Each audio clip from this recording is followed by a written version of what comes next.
नमस्कार दोस्तों, आप देख रहे हैं घोस्ट रीडर, जहां हम आपके लिए लाते हैं भयावह और रोमांचक कहानियां। आज की कहानी आपको एक ऐसे साधक की रहस्यमयी दुनिया में ले जाएगी जिसने प्रेम में विश्वासघात के बाद कर ली खौफनाक साधना। बने रहिए हमारे साथ और जानिए क्या हुआ जब उसने कर डाला कर्ण पिशाचिनी का आह्वान। पंकज एक साधारण गांव का लड़का था। उसकी जिंदगी में सब कुछ सामान्य था जब तक उसकी मुलाकात रीमा से नहीं हुई थी। रीमा गांव की सबसे खूबसूरत लड़की पंकज की दुनिया बन गई थी। दोनों के बीच प्रेम का ऐसा बंधन था जिसे कोई तोड़ नहीं सकता था, ऐसा पंकज सोचता था। लेकिन एक दिन पंकज को पता चला कि रीमा किसी और के साथ रिश्ते में है। उसका दिल टूट गया और उसने महसूस किया कि उसके जीवन का कोई अर्थ नहीं बचा है। दर्द और गुस्से से भरा पंकज बदला लेने के लिए तड़प उठा। उसने सोचा कि वह रीमा को उसकी धोखाधड़ी के लिए सजा देगा, लेकिन उसे नहीं पता था कि कैसे। तभी गांव के एक बूढ़े तांत्रिक की बातें उसके कानों में पड़ी, जिसने कर्ण पिशाचिनी की साधना के बारे में बताया था। ये एक ऐसा प्राचीन और खतरनाक अनुष्ठान था जिसे केवल अघोरी तांत्रिक ही कर सकते थे। कर्ण पिशाचिनी, जो किसी भी इंसान का अतीत और भविष्य जान सकती थी, उसे नियंत्रित कर सकती थी। पंकज ने उस तांत्रिक से मिलने का फैसला किया।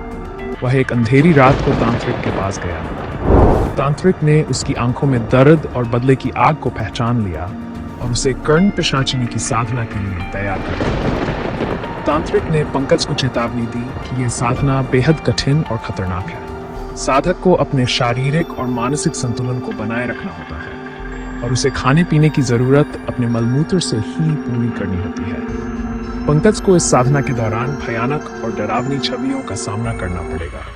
अगर वह साधना बीच में छोड़ देता है तो इसके परिणाम और भी भयानक हो सकते हैं। लेकिन पंकज का बदले का जुनून इतना अधिक था कि उसने तांत्रिक की सभी चेतावनियों को नजरअंदाज कर दिया और साधना शुरू कर दी। रात का समय था और चारों ओर अंधेरा छाया हुआ था। पंकज ने एक पुराने गुजार मंदिर को साधना के लिए चुना। उसने तांत्रिक द्वारा बताई गई विधि के अनुसार कर्ण पिशाचिनी का आह्वान किया। जैसे ही उसने मंत्रों का उच्चारण शुरू किया, हवा में एक अजीब सी धड़क छा गई। अचानक उसे लगा कि उसके कानों में किसी ने कुछ फुसफुसाया। वह डर के मारे कांप उठा, लेकिन उसने हिम्मत जुटाई और साधना जारी रखी। कुछ ही पलों में कर्ण पिशाचिनी प्रकट हुई। उसकी उपस्थिति इतनी भयानक थी कि पंकज के रोंगटे खड़े हो गए। उसके चारों ओर भयानक चीखें और खून से सनी आकृतियां दिखाई देने लगी। कर्ण पिशाचिनी ने पंकज से पूछा, क्या चाहता है तू? पंकज ने कांपते हुए कहा, मुझे रीमा से बदला लेना है। कर्ण पिशाचिनी मुस्कुराई। उसकी मुस्कान में एक अजीब सी भयावहता थी। उसने पंकज को वचन दिया कि उसकी इच्छा पूरी होगी, लेकिन इसके बदले में उसे कुछ त्याग करना होगा। पंकज ने बिना सोचे समझे हाँ कर दी। अगली सुबह पंकज ने देखा कि रीमा की जिंदगी में सब कुछ उल्टा पुल्टा हो गया है। वह बीमार पड़ गई थी, उसका प्यार उसे छोड़ चुका था और उसकी सुंदरता मुरझा गई थी। पंकज को अपनी विजय का आनंद हुआ, लेकिन कुछ दिनों बाद पंकज को अजीब अजीब सपने आने लगे। सपनों में कर्ण पिशाचिनी उसके पास आती और उसके कानों में फुसफुसाती, अब मेरी बारी है। पंकज ने इसे पहले तो नजरअंदाज किया, लेकिन धीरे धीरे उसे एहसास हुआ कि उसके जीवन में कुछ ठीक नहीं हो रहा है। वह अपने आप को कर्ण पिशाचिनी के जाल में फंसा हुआ महसूस करने लगा। उसकी इच्छाएं, जो पहले केवल बदले तक सीमित थी, अब और भी बढ़ने लगी। वह कर्ण पिशाचिनी से और अधिक शक्ति और सुख की मांग करने लगा। लेकिन इसके साथ ही उसकी मानसिक स्थिति बिगड़ने लगी। उसके दोस्त और परिवार ने उसके अंदर बदलाव महसूस किया। वह उदास और विचलित रहने लगा। एक रात जब पंकज पूरी तरह से टूट चुका था, कर्ण पिशाचिनी फिर से प्रकट हुई। उसने पंकज से कहा, तूने जो मांगा था वह तुझे मिल चुका है, अब तू मेरा है। पंकज ने देखा कि वह अब अपने ही शरीर पर नियंत्रण नहीं कर पा रहा है।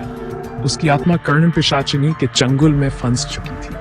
वह खुद को एक भयानक प्रेत में बदलता हुआ महसूस कर रहा था। अगली सुबह गांव वालों ने पंकज को मंदिर में मृत पाया। उसकी आंखें खुली थीं और चेहरे पर एक भयानक भय का भाव था।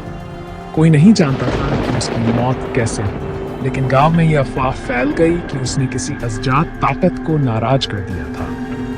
रीमा ने भी पंकज की मौत के बाद अपनी जिंदगी को हमेशा के लिए बदल लिया। उसने गांव छोड़ दिया और कभी वापस नहीं आई। तो दोस्तों, ये थी पंकज की कहानी। जिसने प्रेम में विश्वासघात के बाद अपनी जिंदगी को बर्बाद कर दिया। इस कहानी से हमें ये सीख मिलती है कि काले जादू और तंत्र मंत्र से बचकर रहना चाहिए। ऐसे खेल का अंत हमेशा बुरा ही होता है। अगर आपको ये कहानी पसंद आई हो तो हमारे चैनल घोस्ट रीडर को लाइक, शेयर और सब्सक्राइब करना न भूलें।